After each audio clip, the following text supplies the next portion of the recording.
Special education teachers play a very significant role in the education of an exceptional child. These educators must collaborate with the general education teacher, other therapists and professionals within their school, the student's family, and other community members in order to gain knowledge about that specific child, to determine the best teaching strategies for that child, and how to create a conducive environment that will promote the most learning success for that specific child. The educator must also continuously gain more knowledge in the area of special education by furthering their education and doing their own research to determine the best practices and teaching methods for their students.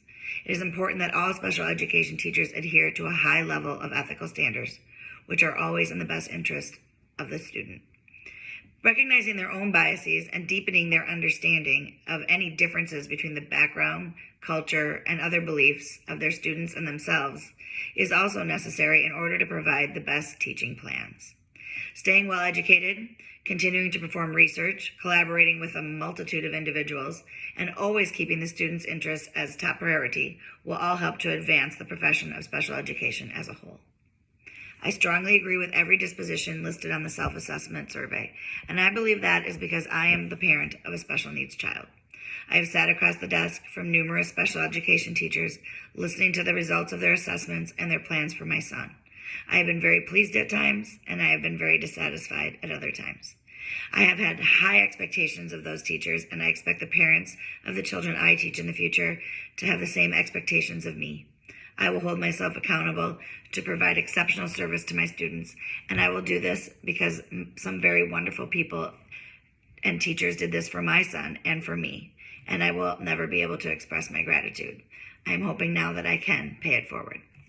Teachers can sometimes have either too low or too high expectations of their students. Sometimes teachers may have lower goals for students that are of a certain socioeconomic status or from different cultures and backgrounds. And some teachers may expect more from a high-functioning student that does not appear to have significant disabilities. It is important for these teachers to base the education plans for these students on the assessments and evaluations of that specific child and not on anything else. If a teacher's biases play into a student's education plans, it can cause a lot of friction between both the student and with their families. And a teacher must be able to support any claims made as part of their learning plan and make sure that they are always fair and unbiased. The primary responsibility of any special education teacher is to meet the needs of the students to the very best of their ability.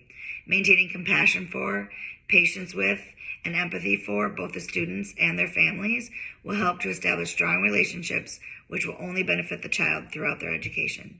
And teachers continuously improving on their own teaching methods and strategies through research, education, and collaboration will also have a significant impact on the success of the exceptional child and into their future.